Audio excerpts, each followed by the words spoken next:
Tava olhando aqui, cara, realmente o que aconteceu nas Ilhas Canárias, né, lá na Espanha, foi uma das maiores apreensões de drogas Aquele da navio. década. Saiu do Brasil o navio, né? Até de manhã a gente não tinha informação de onde ele havia saído, né?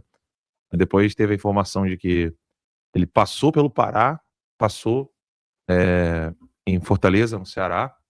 Ele não sai do Brasil, né? Ele foi pra passa África, pelo Brasil. ele passa pelo Brasil. E aí Porque eles botaram talco em cima do... sal em cima do talco.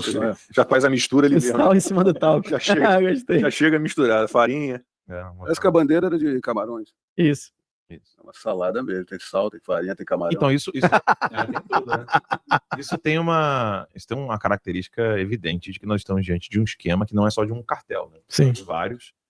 Então, tinha uma galerinha. Então, eu consigo até ver sabe aquela reunião de vilões do Batman?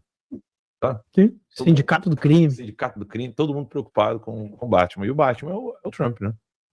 Depois que ele parou com a festinha lá na Venezuela, peace, peace. Acabou a festinha da Venezuela, então, os vilões precisaram se reunir, e mais uma vez, o que nós estamos observando é que o Brasil está dormindo nesse ponto, né? Porque ninguém trabalhou mais contra as drogas no Brasil do que contra todo o tráfico de drogas no Brasil do que a administração Bolsonaro. Então, o Brasil, em décadas, nunca teve esse tipo de atuação, e agora a gente está presenciando isso na Espanha, na Inglaterra, em Portugal. Há uma decisão clara, a gente não tem como olhar isso como algo aleatório, né? O que aconteceu com as apreensões que foram sob as polícias alemãs, britânicas, portuguesas e agora espanholas, né? E francesas, 5.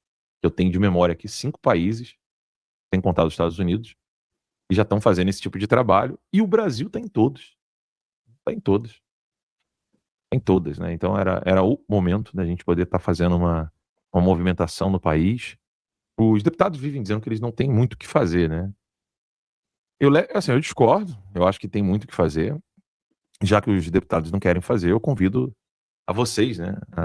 A gente precisa ter vários pequenos grupos regionais no Brasil de pessoas sérias. Quem tiver interessado pode tanto me procurar lá na Academia Conservadora, quanto nas redes sociais, mas o ideal é alandosantos.net, tem um formulário lá para preencher. A gente precisa ter um grupo de pessoas que esteja voltada para a conscientização do que realmente está acontecendo no Brasil. Toda vez que alguém pergunta assim para mim, Alan, o que dá para ser feito? Ou você vê luz no fim do túnel? É a pergunta que eu sempre escuto, né? Pergunta, sempre me fazem, né? Alan, tem luz no fim do túnel? Tem luz no fim do túnel? E é óbvio que tudo cabe, né? No cálculo abstrativo. Quando você está ali pensando, tudo cabe. Dá pra fazer isso, dá pra fazer aquilo. Tem 1 milhão de coisas que dá pra você fazer quando você tá só imaginando. Só que mesmo todos esses cálculos malucos que você faz, você tem que presumir que você tem um povo consciente. E aí, óbvio, né? Há maneiras do povo se conscientizar. Por exemplo, uma delas é a maneira como o Irã está se conscientizando agora. Né? E como é que o Irã está se conscientizando com relação ao problema dos ditadores? Morte. Você viu o número?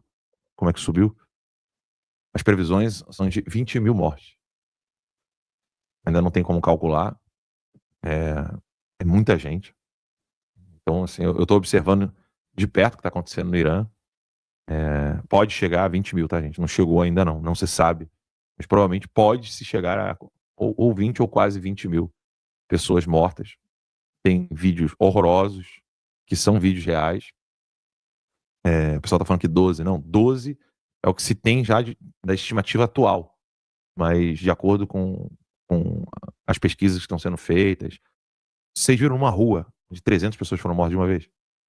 Viu isso aí? Viram? Não. Uma só rua. Uma manifestação. E tem o vídeo deles largando o dedo de fuzil nas pessoas. 300 pessoas morrendo, assim, de uma vez. Um protesto. Então os números estão subindo drasticamente. E essa galera tá sentindo, né? Como que realmente, sem eles se revoltarem no sentido não revolucionário, mas você se indignar, né? Eles estão percebendo que sem indignação popular vai ser impossível reverter. E aí o Trump, óbvio, já deu sinal positivo para continuarem lutando. E a gente precisa, falei de manhã, né? No conversa timeline. E repito, né? A gente precisa olhar para o que está acontecendo no Irã. Um olhar atento, sem brincadeira, sem piadinha. Olhar sério mesmo, num grupo fechado de pessoas que realmente estejam preocupados com o nosso país para comunicar. Porque você imagina, hoje, respondam aí para mim, eu tô aqui de olho no chat, tá? Respondam para mim aí, se parentes de vocês têm alguma ideia do que tá acontecendo com o Irã. Mas quando eu falo alguma ideia, não é assim, tá tendo protesto lá. Não, que já morreram, no mínimo, mais de 12 mil pessoas. Que o número pode chegar a 20. Aí vocês respondem aí pra mim aqui no chat, o pessoal tá respondendo, Luiz disse não, Rafa disse não, Cabs, entregador aqui disse que não. Ou seja, olha que loucura. Não tem ninguém respondendo sim, cara. Olha como a mídia manipula. Olha como os jornais estão manipulando a informação hoje no mundo. Então, tem uma pessoa que colocou sim aqui. Diz que os parentes estão por dentro. É a Paula Valéria Oliveira, né? O churrasco da casa dela deve ser o melhor de todos, porque tá todo mundo ciente do que tá acontecendo. Minimamente, né? Não tô zombando não, tá? A Leda também falou sim. O resto, não. Ou seja, a manipulação tá tão absurda, que se algo dessa maneira acontecer no Brasil, a galera também não vai saber. Porque se a mídia pode manipular uma coisa dessa, tá voando na internet para tudo quanto é lado, então se acontecer algo assim no Brasil, as pessoas realmente também não vão saber. Assim como foi o caso do 8 de janeiro. 8 de janeiro, quase ninguém no Brasil ficou sabendo dos detalhes. Eles entenderam o quê? Rolou um protesto e a galera foi presa. Mas ninguém soube. O povão, a massa, não soube. Ainda não sabe ainda, em detalhes, que teve gente que foi presa no dia seguinte sem ter feito nada, sem nem sequer estar lá na manifestação, que havia pessoas que estavam na manifestação, não depredaram nada, não tem registro de nada, nada, absolutamente nada, só porque estavam no local foram presos, pipoqueiro, vendedor de picolé. Então, essa é o que eu encontro hoje como a minha missão de vida. Fazer com que essas pessoas saiam da ignorância e venham entender o que está acontecendo. Porque realmente, sem isso, não tem como ter nenhum tipo de reação.